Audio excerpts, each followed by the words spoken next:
पहली चीज तो पत्रकारों को किस तरीके से रोका गया, पार्लियामेंट में किस कटघरे में रखा गया था, और माननीय राहुल जी को जाकर के मिलना भी पड़ा उनसे, ये सबने देखा।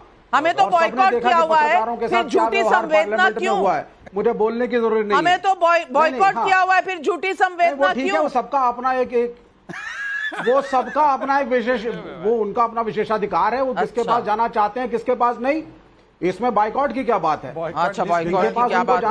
14 लोग बाइकॉट कर दिए, ना जाति पूछी ना काम। दूसरी बात, नहीं अब आप सुनिए, नहीं वो जाति पूछना और कास्ट अलग चीज है। दूसरी बात, आपने कहा कि साहब स्तंभों पे हमला हो रहा है, स्तंभों पे हमला हो रहा है इसीलिए इंडिया अलायंस बना है। कई बार हम राज्यों में एक दूसरे के खिलाफ लड़ते हैं, फिर भी हम इकट्ठे हुए क्योंकि स्तंभों पे हमला हो रहा है, मीडिया पे हमला हो रहा है, सेना को पॉलिटिसाइज किया जा रहा है, इसीलिए हम इकट्ठा हुए और इंडिया अलायंस बना है। कौन कर रहा है? जो मखौल उड़ाना है उड़ा लो। और उत्तर प्रदेश की बात सुनिए, भारतीय जनता पार्टी कर रही है, संघ कर रहा है, संघ के साथ जुड़े हुए संघ परिवार के संगठन कर रहे हैं। अगर आप मुझे 10 सेकंड का समय दें तो मैं आपको पूरा एक्सपोज कर दूं।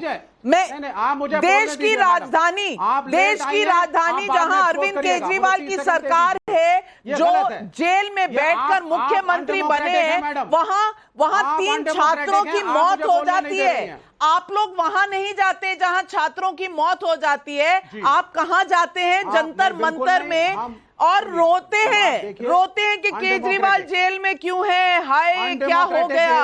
आप छात्रों के हकों के लिए नहीं लड़ते हैं, आप अपनी पॉलिटिकल हक के लिए लड़ते हैं। विवेक श्रीवास्तव जी, ऐसा नहीं है। अब आप सुन लीजिए, आप अनडेमोक्रेटिक हैं, आप सबसे लेट मेरे पास आई और मुझे बोलने का आप मौका भी नहीं दे रही हैं। ये अनडेमोक्रेटिक बिहेवियर है। फिर आप कहेंगे कि लोग बाइकॉट क्यों कर रहे हैं? मैं फैक्ट दिखा रही हूं और तस्वीरें दिखा रही हूं। सभी ने बोला, हम सबने कहा, हम नहीं मैं तो बोलने दीजिए ना, तस्वीरें मत दिखाइए मुझे। 3 है भाई, मुझे तस्वीरें मत दिखाइए, तो बोलने दीजिए आप। डेमोक्रेसी का सर्टिफिकेट मैं आज लेफ्ट पार्टी से लूंगी। मुझे आप 30 सेकंड तो दीजिए, आपकी आबादी से ज्यादा प्रतिनिधित्व। हाँ, अब आप मेरे को 30 सेकंड दे दें, उसके बाद जिसको बोलना बोले। बिल्कुल, 30 सेकंड अनइंटरप्टेड आपका समय शुरू होता है। और हमला पार्लियामेंट में, थैंक यू मैडम। मैं सिर्फ ये कह रहा हूं, जब राहुल गांधी किसी से सड़क पे जाति पूछते हैं अगर, तो वो इसलिए नहीं पूछते हैं कि उसकी इंसल्ट करनी है, उसकी कमीज उतारनी है, उसको ह्यूमिलिएट करना है, उसको अपने साथ बिठा के खाना नहीं खिलाना है। लेकिन अनुराग ठाकुर ने जिस लहजे में आज जाति को पूछा वो अलग था, वो ह्यूमिलिएटिंग था। वो कहने के लिए था कि तुम इस कैटेगरी में आते ही नहीं हो कि तुम जाति की बात करो। हर्षवर्धन त्रिपाठी जी कह रहे हैं साहब उत्तर प्रदेश में बहुत महान काम हुए हैं, हटाया गया है, ज्यादा सीटें आई है समाजवादी पार्टी की, तीसरी बड़ी पार्टी बन के उभरी है। आपको मानना पड़ेगा, काम नहीं हुए हैं और तभी ऐसा हुआ है। इस चीज को समझिए आप। ये अंधी दौड़ में जाकर के हम सबको देशद्रोही बोल देने से चीजें नहीं होती। तमिलनाडु द्रविड़ों ने पूरी तरीके से ध्वस्त करके एक एजेंडा को हिंदुत्व के, जिसको भाजपा ने अपने नैरेटिव में मीडिया के थ्रू लाया कि सबके सब हिंदुइज्म के खिलाफ हैं। द्रविड़ों की विक्ट्री हुई है, द्रविड़ों की सरकार है, और ये कहते हैं साहब दलित उत्पीड़न हो रहा है वहां तो साहब फंडिंग कम की जा रही है। अब आप क्या बात है, क्या बात है, द्रविड़ों ने हिंदुओं को हरा दिया। जवाब देखिए ऐसा है। अब देखिए विवेक जी, आपने भी डेमोक्रेसी का हवाला दिया तो अब सुनना भी पड़ेगा। डेमोक्रेसी में आदान प्रदान होता है विचारों का, आप भी विवेकशील होकर सुनिए। अभी आपने द्रविड़ों की और तमिलनाडु में बात की, मुझे एक वाक्य दिखा दीजिए राहुल गांधी का, जब दलित समाज के 68 लोग मारे गए कलकुरुचि में। चलिए छोड़ देते, अब मुझे दूसरी बात पे आने दीजिए। अभी आपने कहा कि उनकी जाति तो सम्मान में पूछी गई थी पत्रकार की, भाई उनको भरे सरे आम मारा गया। अब विवेक जी, आप कौन डेमोक्रेट? अरे भाई, माओइस्ट के फिलॉसफी को फॉलो करने वाले डेमोक्रेसी की बात करते हैं और यहाँ पे परिचय भी नहीं देते।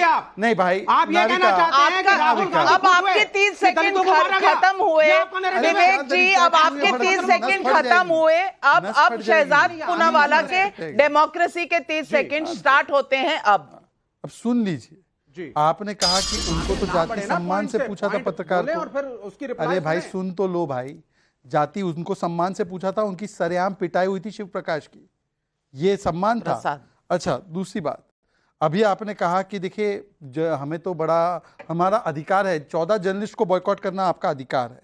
वाह वाह वाह। और आपने कहा कि डेमोक्रेसी के ऊपर खतरा है, स्तंभों पर खतरा है। तो बताइए, अधीर रंजन जी ने अभी पत्र लिखा है, सुन लीजिए ना भाई साहब। अधीर रंजन जी ने पत्र लिखा है कि ममता बनर्जी संविधान को खत्म कर रही है। आप अधीर रंजन जी के साथ है, ममता जी के साथ है? जरा ये बता दीजिए।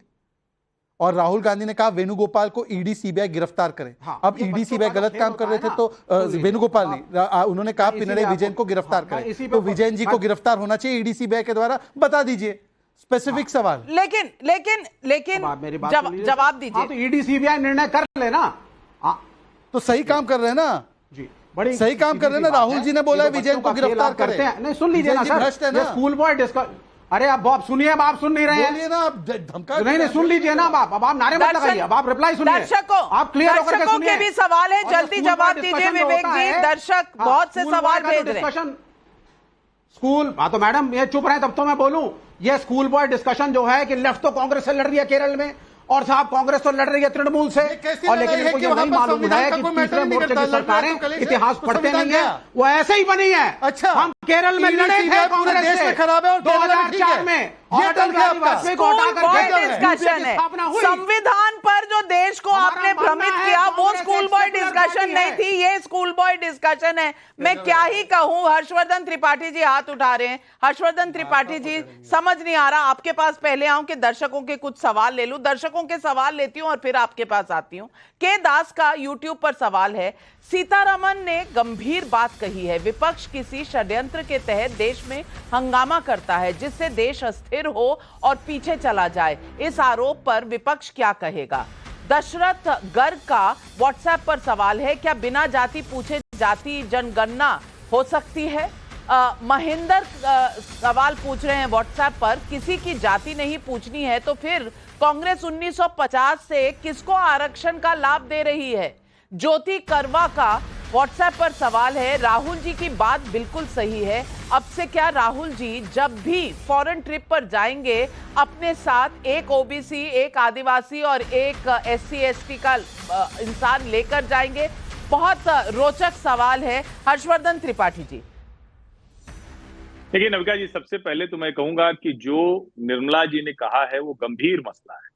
आप किसी भी विषय पर तथ्यों तर्कों के साथ बात नहीं करते, आप एक एनार्की पैदा करने की कोशिश कर रहे हैं, अराजकता पैदा करने की कोशिश कर रहे हैं। और देखिए, इस देश ने जाति जनगणना की मांग को खत्म कर दिया। मुझे उसमें कोई ऐतराज नहीं, मुझे कोई दिक्कत ही नहीं होती। सब जाति जानते हैं एक दूसरे की, हर नेता अपने क्षेत्र में जानता है, सरकारें जो इकोनॉमिक जो स्कीम लागू करती हैं उसके लिए जानती हैं। लेकिन ये जाति घृणा, जाति जनगणना के बहाने ये विधानसभा चुनाव के वक्त खत्म हो चुका था। 5 राज्यों में की थी कोशिश, मध्य प्रदेश, छत्तीसगढ़, राजस्थान, साफ हो गई कांग्रेस पार्टी, उसी दिन ये ध्वस्त हो गया। लेकिन जिस तरह से हर मुद्दे को एनार्की करने की कोशिश हो रही है, और मैं तो ये कहूंगा कि आप मुद्दों पर काम कीजिए, लेकिन राहुल गांधी को जवाब देने का तरीका शायद भारतीय जनता पार्टी ने खोज लिया है, उनको उन्हीं की तरह जवाब देना पड़ेगा। ये कौन जात हो उसको सामाजिक न्याय कहना, और कौन जात हो पर कैसे पूछ लिया जात, ये दोनों नहीं चलने वाला है, ये देश को पता होना चाहिए। बिल्कुल।